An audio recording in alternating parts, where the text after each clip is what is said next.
صفحہ نمبر 29 آیت نمبر 200 سورۃ البقرہ۔ اعوذ باللہ من الشیطان الرجیم، بسم اللہ الرحمن الرحیم۔ فَإِذَا قَضَيْتُم مَّنَاسِكَكُمْ فَاذْكُرُوا اللَّهَ كَذِكْرِكُمْ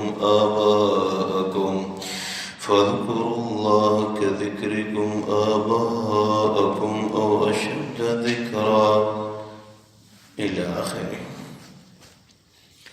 اللہ تبارک و تعالی فرماتے ہیں فَإِذَا قَضَيْتُم مَّنَاسِكَكُمْ، جب آپ لوگ حج کی مناسک مکمل کر لیں، فَاذْكُرُوا اللَّهَ كَذِكْرِكُمْ آباءكم، اللہ کا ذکر کرو جیسے اپنے باپ دادا کا ذکر کرتے ہو، او اشد ذکرا، یا اس سے بھی زیادہ۔ فَمِنَ النَّاسِ مَن يَقُولُ رَبَّنَا آتِنَا فِي الدُّنْيَا، کچھ لوگ وہ ہیں جو کہتے ہیں کہ ہمیں دنیا عنایت فرما، وَمَا لَهُ فِي الْآخِرَةِ مِنْ خَلَاقٍ، اگرچہ اس کے لیے آخرت میں کوئی حصہ نہ ہو۔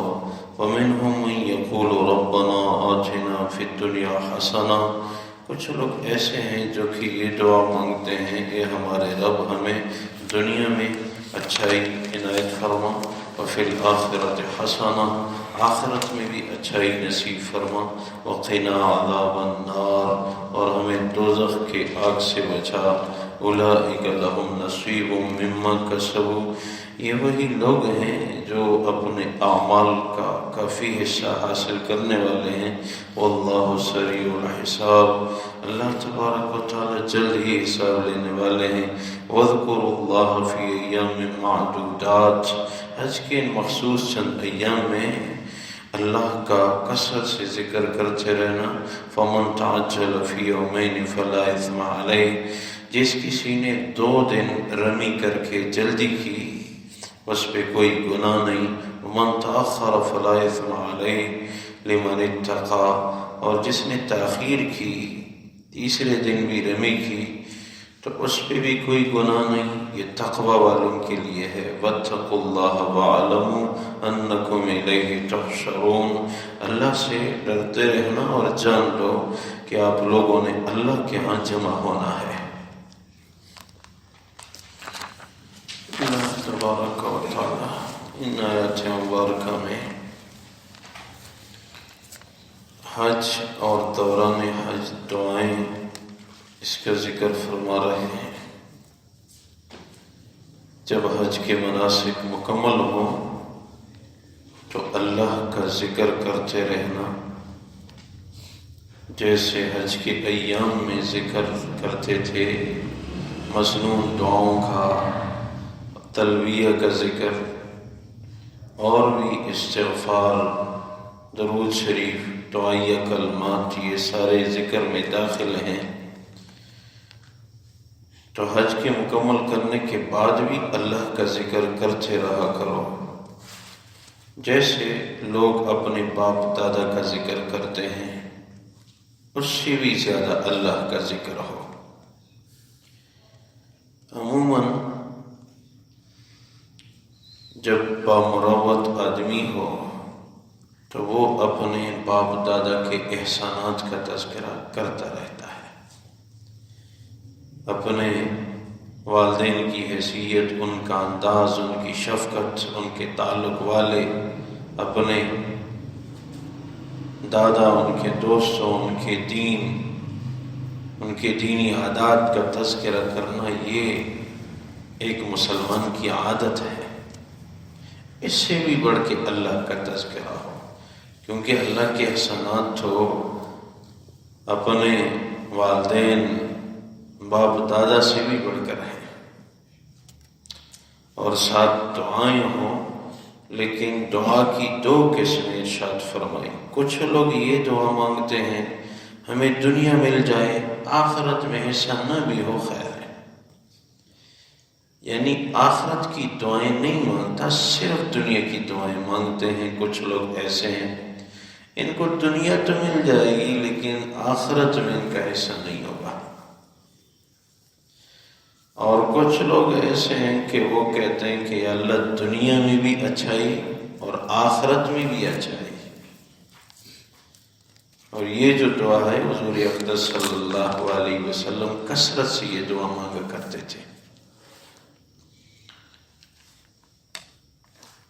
ایک حدیث میں ہے کہ حضور اقدس صلی اللہ علیہ وسلم ایک بیمار کی بیمار پرسی کے لیے تشریف لے گئے. دیکھا تو بہت زیادہ کمزور ہو گیا تھا اور سخت تکلیف میں مبتلا تھا. حضور نے ارشاد فرمایا آپ کوئی دعا مانگتے رہتے ہیں؟ کہا ہاں میں یہ دعا مانگتا رہتا ہوں یا اللہ جو تکلیف مجھے آخرت میں مقدر میں ہے وہ دنیا میں عنایت فرما. جو تکلیف مجھے آخرت میں مقدر میں ہو وہ مجھے دنیا میں نصیب فرما تاکہ وہاں مجھے تکلیف نہ ہو. وہاں کی تکلیف کے بدلے یہاں کی تکلیف میں برداشت کر لوں گا. حضور اقدس صلی اللہ علیہ وسلم کی مبارک ذات نے ارشاد فرمایا یہ دعا آپ کی غلط ہے. یہ دعا مانگو ربنا آتنا فی الدنیا حسنہ وفی الآخرۃ حسنہ وقنا عذاب النار. دنیا میں بھی اچھائی اور عافیت والا معاملہ ہو، آخرت میں بھی عافیت والا معاملہ ہو، یہ دعا مانگو. تو پھر اس نے یہ دعا مانگنا شروع کر دی تو اس کی صحت اچھی ہو گئی. اور ساتھ فرماتے ہیں کہ جس نے 11-12 ذی الحجہ کو رمی کر کے مکہ مکرمہ واپس آیا دوران حج تو کوئی گناہ نہیں. 13 تاریخ کی رمی کرنا، جمرات پہ کنکریاں مرنا یہ ضروری نہیں ہے. اور اگر کوئی رک جائے 13 تاریخ کو بھی رمی کرے تو یہ تقوی کا کام ہے، اچھی بات ہے، ثواب کا حصول ہوا. 10 کو صرف بڑے شیطان کی رمی ہوتی ہے وہ صبح کو، اور 11-12 کو زوال کے بعد رمی ہوتی ہے تینوں شیاطین کی. 13 کو وہ آدمی رمی کرے جس نے مینا میں رات گزاری اور وہاں صبح صادق کا وقت داخل ہوا تو اب رمی کے لیے رکنا اور زوال کے بعد تینوں شیاطین پہ کنکریاں مارنا یہ ضروری ہے. اور جس نے وہاں قیام نہیں کیا نکل آیا تو اس پہ کوئی لزوم نہیں ہے. دونوں انداز درست ہیں، کوئی گناہ نہیں. اور ساتھ فرماتے ہیں کہ واتقوا اللہ، اللہ سے ڈرتے رہنا، کیونکہ سب نے اللہ کے ہاں جمع ہونا ہے. ایک ایک نیکی کے متعلق انسان حریص ہو، اور پھر بالخصوص حج میں تو خدمت کا جذبہ ہو. حج میں اعمال اگر کم ہو جائیں کوئی حرج نہیں، لیکن خدمت کا جذبہ ہو، جو ساتھ ہیں وہ ناراض نہ ہو، ان کا دل نہ ٹوٹے. باقی جو اعمال آپ وہاں کر رہے ہیں یہ بہت کچھ ہے، دوسروں کا خیال رکھنا چاہیے. حقوق العباد کے حوالے سے بھی شریعت میں بہت تاکید ہے، اور کبھی یہ اللہ کی رضا کا ذریعہ بن جاتا ہے. یہ تاریخ کی کتابوں میں لکھا ہے کہ بخارا کا ایک حاکم تھا جو بہت بڑا ظالم تھا، ظلم کرتا تھا لوگوں پہ. ایک دن سفر پہ روانہ ہوا، دیکھا تو راستے میں ایک کتا ہے، اس کو خارش بھی لگی ہوئی ہے اور شدید سردی بھی ہے. تو تکلیف میں دیکھا کتے کو، تو یہ حاکم رک گیا اور کتے کو دیکھ کے اس کی آنکھوں میں آنسو آئے، اور اپنا جو خصوصی خادم تھا اس کو کہا کہ یہ کتا لے جاؤ اور میرے گھر میں باندھ لینا، جب تک میں نہ آؤں اس کا خیال رکھنا. حاکم نے جہاں جانا تھا گیا، واپس آیا تو کتے کو اپنے گھر میں ایک مخصوص جگہ باندھ کے اس پہ اپنے خادموں کے ذریعے تیل ملوایا اور ایک کپڑا اس کے اوپر ڈلوایا، اس کے لیے روٹی کے ٹکڑے ڈلوائے، اس کا خیال رکھا۔ 2 دن کے بعد اچانک یہ حاکم مر گیا، انتقال کر گیا، وفات پا گیا۔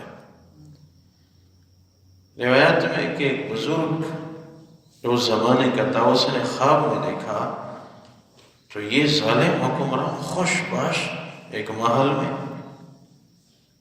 خواب میں ہی دریافت کیا کہ کیا ہوا۔ اس نے کہا معاملہ بڑا خراب تھا، اللہ نے مجھے اپنے سامنے کھڑا کیا، مجھے کہا کہ تو کتا تھا اور کتے کی وجہ سے میں نے آپ کی مغفرت کر دی۔ کتوں جیسا کام آپ کرنے والا تھا، لیکن کتے کی وجہ سے میں نے آپ کی مغفرت کر دی۔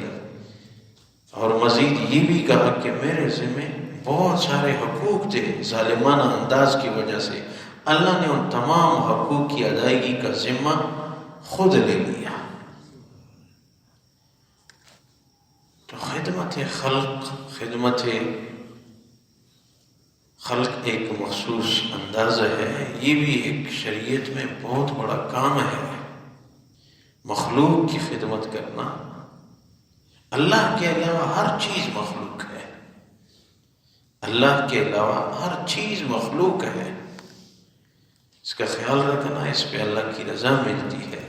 اور بالخصوص پھر حرمین شریفین کے مبارک سفر میں وہاں خدمت کا درجہ بھی بڑھ جاتا ہے۔ ہمارے بڑے اساتذہ فرمایا کرتے تھے جیسے جیسے وہاں نماز کی کرنسی بڑھتی ہے، ویسے صدقے کی بھی، روزے کی بھی۔ وہاں کسی نے روزہ رکھا تو 1 روزہ نہیں ہے، 1,00,000 روزے رکھے۔ مدینہ منورہ میں روزہ رکھا تو 1 روزہ نہیں ہے، 50,000 روزے رکھے۔ خدمت کی تو یہ ایک کی خدمت نہیں ہوئی، اتنا ثواب مل گیا جیسے اس نے 1,00,000 لوگوں کی خدمت کی۔ اللہ عمل کرنے کی توفیق نصیب فرمائے۔ اللہ تبارک و تعالی فرماتے ہیں فَإِذَا قَضَيْتُم مَّنَاسِكَكُمْ، جب آپ لوگ حج کی افعال مکمل کر لیتے ہو، فَاذْكُرُوا اللَّهَ كَذِكْرِكُمْ آبَاءَكُمْ وَأَشَدَّ ذِكْرًا، تو اللہ کا ذکر کرتے رہنا جیسے اپنے باپ دادا کا ذکر کرتے ہو یا اس سے بھی زیادہ کرو۔ فَمِنَ النَّاسِ مَن يَقُولُ رَبَّنَا آتِنَا فِي الدُّنْيَا وَمَا لَهُ فِي الْآخِرَةِ مِنْ خَلَاقٍ، کچھ لوگ ایسے ہیں جو یہ دعا مانگتے ہیں ہمارے رب ہمیں دنیا عنایت فرما، ان کے لیے آخرت میں کوئی حصہ نہیں ہوگا۔